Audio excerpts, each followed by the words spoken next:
Halo, selamat malam. Saya Novitriana. Saya dari Makassar. Saya adalah ibu rumah tangga.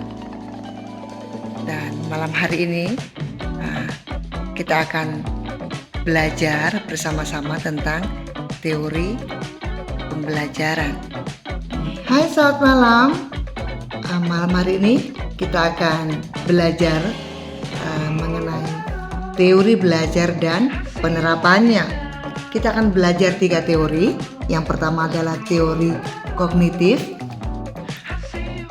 Belajar menurut teori kognitif selalu didasarkan pada kognisi, tindakan mempersiapkan atau memikirkan keadaan di mana perilaku itu terjadi. Menurut teori ini, proses belajar dengan baik bila materi baru terus-menerus beradaptasi dengan tepat dan mengikuti struktur kognitif siswa yang sudah ada. Proses ini tidak berjalan sendiri-sendiri, melainkan melalui proses berkesinambungan dan menyeluruh. Dalam pembelajaran teori ini, pembelajaran lebih berpusat kepada siswa, bersifat analitis dan lebih berfokus pada proses pembentukan pengetahuan penalaran. Penerapan dalam pembelajaran yang pertama adalah memberikan pengalaman belajar dengan menghubungkan pengetahuan yang ada pada siswa. Belajar melalui proses pengetahuan, menawarkan berbagai alternatif pengalaman belajar, integritas pengajaran untuk memungkinkan terjadinya komunikasi sosial. Yang kedua adalah teori behavioristik.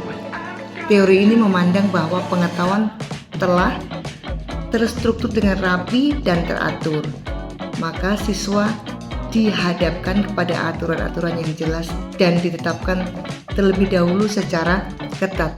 Disiplin menjadi sangat esensial dalam belajar, sehingga pembelajaran lebih banyak dikaitkan dengan penegakan disiplin. Kegagalan atau ketidakmampuan dalam penambahan pengetahuan dikategorikan sebagai kesalahan yang perlu dihukum, dan keberhasilan belajar dikategorikan sebagai bentuk perilaku yang pantas diberi hadiah.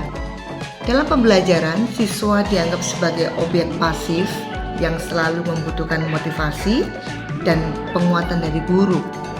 Para guru mengembangkan kurikulum yang terstruktur dengan menggunakan standar-standar tertentu dalam proses pembelajaran yang harus dicapai oleh siswa.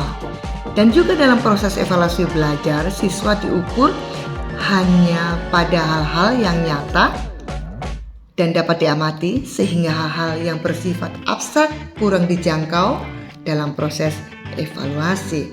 Dan yang ketiga adalah teori humanistik. Tujuan belajar adalah memanusiakan manusia.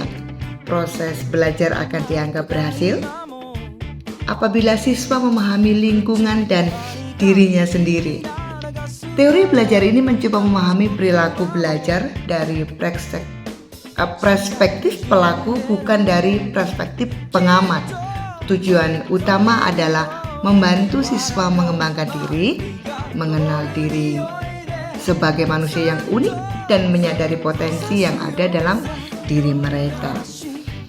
Dalam teori ini, guru bertindak sebagai fasilitator dan siswa bertindak sebagai protagonis yang menafsirkan proses pengalaman mereka sendiri. Penerapan dalam pembelajaran yang pertama, tetapkan tujuan pembelajaran dengan jelas, lalu menjamin partisipasi aktif siswa.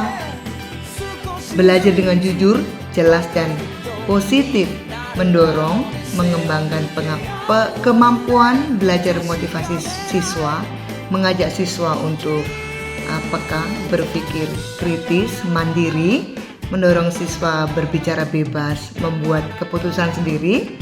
Guru menerima siswa apa adanya, tidak menilai secara preskriptif atau menyuruh dan memerintah. Biarkan siswa maju dengan kecepatannya sendiri. Evaluasi dilakukan secara individual. Demikian pembahasan teori pembelajaran. Semoga bermanfaat dan dapat diterapkan dengan baik dalam proses belajar mengajar.